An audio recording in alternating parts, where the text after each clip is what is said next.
Welcome back, Trinidad and Tobago. Well, joining us on the telephone at this time, we have Attorney at Law Martin George. He's also a member of the Police Service Commission. Good morning, Mr. George. How are you? Hi, good morning to you, Hema, and good morning, Trinidad and Tobago. And let me wish you a belated happy Valentine. Thank you so much. Same to you.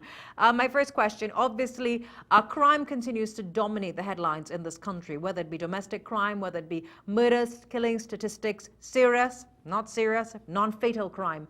Tobago is, a unique situation. We had over the weekend the story of a 15-year-old girl who was found dead on Saturday morning by her loved ones. The police commissioner promising that they are going to beef up the security apparatus on the sister isle. What are the unique challenges facing the police force in Tobago, and are you any more comforted this morning? Well, Hema, I don't think there are any major challenges facing the police service in respect of police in Tobago. You're talking about a small island, 55 to 60,000 people maximum at any given time, and that includes visitors to the island and persons here on business. So you cannot tell me that in a small space of 116 square miles that this place is ungovernable or that you are unable to police it effectively. I think what is needed is some serious intelligence in terms of how you approach and manage the situation. It is not rocket science, Hema. It is very simple. I have suggested these ideas repeatedly, and I am currently, trying to speak with the leaders at the CHA to try and see if we can implement some of these programs. It's not so difficult. First of all, as I've said repeatedly, Hema, the fast ferry is the major source of illegal guns and drugs coming into Tobago. So therefore, you start with that. On every sailing of the fast ferry, you are supposed to have about 4 or 5 undercover police officers. They are supposed to have a list of all the persons with warrants outstanding. They are supposed to check the passenger manifest from the Port Authority. So therefore, you see who is coming on, who is coming off. And therefore, you start arresting persons if they have outstanding warrants. You start with that, because lots of persons who think that, look, they want to lie low because of their criminal activities in Trinidad, they think that the easiest place is to just go in Tobago, but they don't lie low. What they do is they eventually start their criminal activities. They teach the young Tobagonians, so therefore you now have a cadre of young Tobago criminals being developed, and that's the reality. So the point is you need to nip it in the bud and stop it at the source. That's the major place you need to start with it. Is the crime situation worsening in Tobago? It is terrible, I can see. It is terrible, and the point is the reality on the ground is that the number of illegal arms and ammunition in Tobago is frightening, and that's where we need to start. We need to start with tackling that problem. Can you imagine, Hema, you have the ludicrous scenario at the Port Authority whereby someone, an individual passenger, walking onto the boat passes through a scanner. So you are scanning an individual, but someone can drive onto the boat with a van load of guns and drugs, and you have no scanner for that. So, it is so stupid. You're scanning the individual, but you're allowing the vehicles to drive on freely. Nobody's scanning, and the few random checks they make are very cursory, and they are not any detailed checks. That's where you start. You start with some kind of proper scanning system, or you let persons come earlier, you let them line up, and you do a detailed hand search of vehicles. That's what you need to do. You must start with that. What's the point of scanning an individual and you're allowing a vehicle of drugs and guns to drive on freely? It makes no sense. Have you seen any attempts to address this situation at all? You said that you've met with the relevant authorities. Are they taking it seriously, or are they simply waiting for it to get out of control and put their hands up in the air?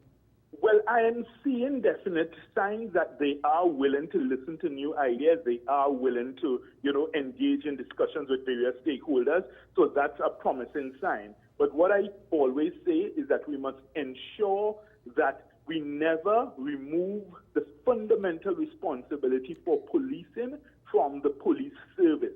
And there are many things that can be done even within the police service in Tobago. I remember some years ago, Hema, what was done, there was a rotation of officers in that what the then commissioner found was that there were too many officers in Tobago who were too friendly and too ingrained within the community. They had too many friends and family and relatives, so therefore they would either be turning a blind eye to the crime and the criminal situations, or they were participants or beneficiaries of it. And what they did, they removed a whole lot of officers from Tobago, brought in some new officers from Trinidad who had no contacts within the community, who were not able to, be able to assimilate themselves into the community to be part of any wrongdoing, and they were able to, take some active steps to root out the crime and criminal activity. So you need to just be proactive.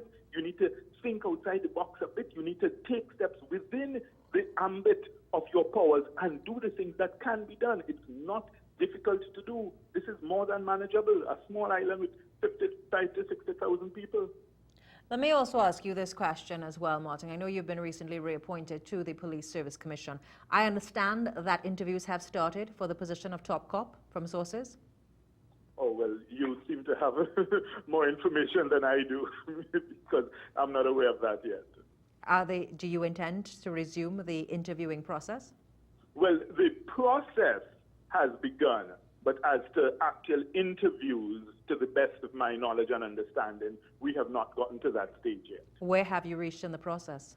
The process has been that at this point we have selected a firm to be able to conduct the process of screening candidates, and we've sent out letters to that firm. How many? Okay, who is the firm and how many candidates are you looking at? Okay, at this point, I would prefer that an official announcement be made in relation to the firm, so I wouldn't want to divulge it at this stage. As we wrap this interview, your closing comments, we're talking about crime in Tobago. What do you want to say to the authorities? Because you're right, it is one nation, one nation, and we're looking at the fact that it is two islands, but one nation, but yet Tobago is posing a unique challenge, and I don't understand why, because the landmass is even smaller than Trinidad. And I would like to throw this challenge out, Hema, to the Trinidad and Tobago Police Service.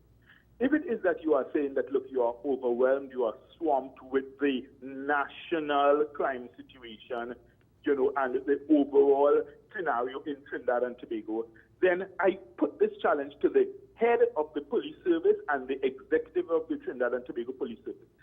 Show this nation that a small space of Tobago, 116 square miles, that at least you can manage and police that properly. Because if you can't do that, then I think really you have to question yourself as to whether you are fit to continue in your job. You must be able to say that you can make Tobago safe and secure. So let's start with that. Even if you say, well, look, this is your pilot project, I challenge the Trinidad and Tobago Police Service. Start with Tobago. Make Tobago safe. Prove to the nation you can at least get control over one little area, and then we take it from there in various other areas throughout Trinidad and Tobago. Take that as your challenge, and let's see if we can get it done. Martin, thanks so much for taking our call this morning as we look at crime in Tobago. We take a short break. When we come back, we're going to talk to the Point Lisa's Chamber of Industry and Commerce. Stay with us.